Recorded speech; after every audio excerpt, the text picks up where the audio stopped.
Good morning, Year 9. Today is Lesson 5 in our topic. The learning intention written down for Lesson 5 is to use a calculator with the trigonometric ratios. So the things you should be able to do at the end of this lesson is to use the sine, cos and tan function buttons on your calculator to find the value of the trigonometric ratios, and use your calculator to multiply side length of a triangle by the sine, cos or tan of an angle. If we look at our lesson for today, I'll have to go back and put the dates in for these ones. Using a calculator to find the value of trigonometric ratios, I've written here, given angles measured in degrees and minutes. So we'll have a look at that as well towards the end. Now, what I will do is, as I do these problems here, so we can find the trigonometric ratios using a calculator, we use the sine, cos, and tan buttons. So on a sharp calculator, which most of you guys have, the sine, no, that wouldn't work very well. Hang on. The sine button is here, the cos button is here, and the tan button is there. On an abacus calculator, which some of you might have, they're even easier to see sine, cos, and tan. So in our first example, use a calculator to evaluate the following correct to 2 decimal places. I'm asked to evaluate cos 84, so I'm simply going to go cos 84 equals, and that's going to give me an answer of 0.1045. I was asked to evaluate it, as we can see here, 0.104 to 2 decimal places, 0.10. My next one, sine 68. If I use the abacus calculator, or same for the other one, sine. Now this one comes up with a bracket there. You don't actually have to close your bracket, but it's probably worthwhile doing it. Sine 68, it is very useful to have a bracket up there because often it's helpful to have a bracket. All right, so equals 0.927. So sine 68 equals 0.927, 2 decimal places 0.93. Finally, tan 15 equals 0.2679. 0.267, 2 decimal places 0.27. My second example is to find the following correct to 2 decimal places. So this is simulating the fact that in most of our stuff we're doing a trigonometry, when we're using the trigonometric ratios, a lot of the time we're going to be finding the length of another side, and we'll find as we move on that we're going to have be multiplying a number by the ratio of an angle, or dividing, which is what we're going to get to down here. So in this example here, 6 cos 27 is simply 6 times cos 27 in your calculator. So 6 times cos 27 equals 5.346. 5.346, switch to 2 decimal places, 5.35. 7 times sine 84, 7 times sine 84, close the bracket, equals 6.961. 6.961, 2 decimal places, 6.96. Finally, 9.2 by tan 54, 9.2 times tan 54 is equal to 12.662. 12.662 to 2 decimal places is 12.66. Now, looking at our next example is when we might be dividing a number by the trigonometric ratio. So 42 divided by tan 17, doing the same thing. 42 divided by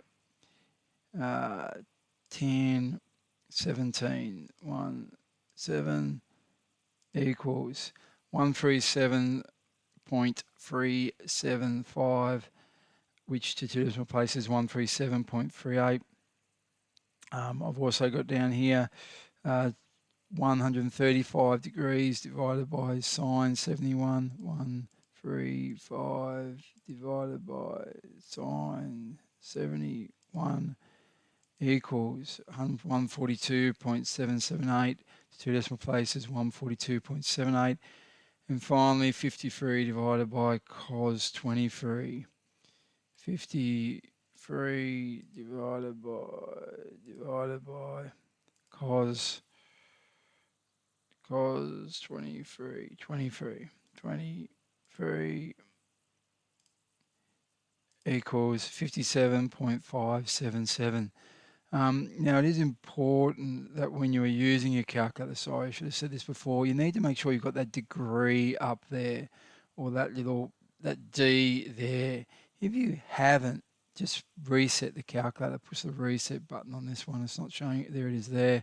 Push that reset button. You all know how to do that. So if you reset it, if we change it from something else, and you reset it, I'll put it back in degrees. This one here, I haven't looked for a reset button. I think this one here, we need to probably go into mode, and then perhaps go into 1 for comp. Well, let's put us into math D. I'll have to look up that a bit more as well, how to reset that one just for the moment. But make sure you've got the D there before you do them. If you've got RAD, it's going to give you a wrong answer. All right, finally, just to go through here, what we're looking at is there are 3 different ways you can put degrees into your calculator. So what I might do quickly is just go to this bit I've got here, and I apologise, using your calculator. There's 3 different ways. Angles are the whole numbers. So obviously we can put in 45.2 degrees, but also whole numbers that sometimes expressed in degrees, minutes and seconds. There's 60 minutes in 1 degree, 60 seconds in 1 minute. Your calculator can make the conversions. In this case, it can convert it, but also we can enter it in. And the way that we enter it in is using the degrees, minutes and seconds buttons. So angles can be expressed using degrees, minutes and seconds. There are 60 minutes in 1 degree and 60 seconds in 1 minute. Same as for time. So 22.5 degrees is equal to 22 degrees and 30 minutes, or 50.175 is equal to 50 degrees, 10 minutes and 30 seconds. So the DMS button on a sharp calculator allows you to enter an angle as degrees, minutes and seconds, and it's the same button on the abacus one, which is why I stopped writing that. So let's having a bit of a look at one of those. If we bring back up our sharp calculator, there's the DMS button. If I want to put in 56 degrees, I'll go 56 degrees and then put in, say, 45 minutes. I go 45. It's put in there already. In this calculator, it puts the minutes in as you go. So that is 56 degrees and 45 minutes. If I wanted to convert it to something, I could use this second function to go to degrees and go second function. And if I push that, it'll convert it to a fraction of a degree, or to a decimal, 56.75. We're not really going to have a look at that too much in this year. We'll look at that next year. It wasn't this year's topic, but we'll sort of skip it. But for instance, so if I have to find the sine of 25 degrees and 35 minutes, I'm just going to go sine 25 degrees, I think I said 35 minutes, 35 equals, and it's going to give me the answer the same way as it did before. 25, sine 25, 35, that's seconds there. We're not going to be using seconds.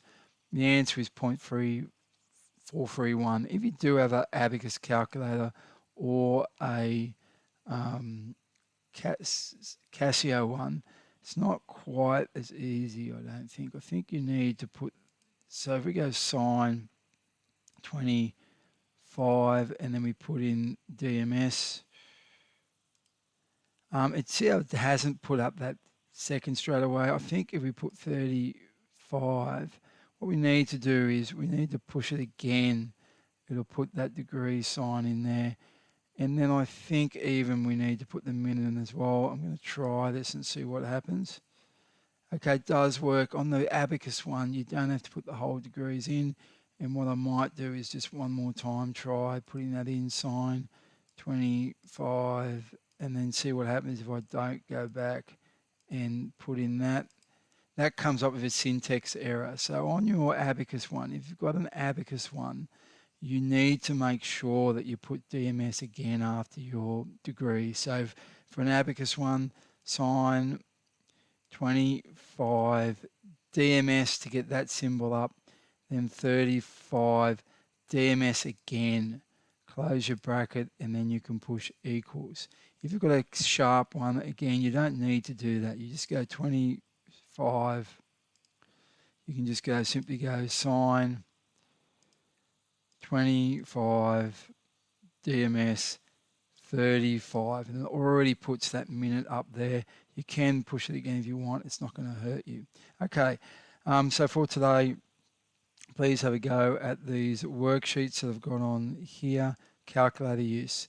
Just go through these as they are, do them all and see how you go. It's in preparation for doing our next lessons. Thank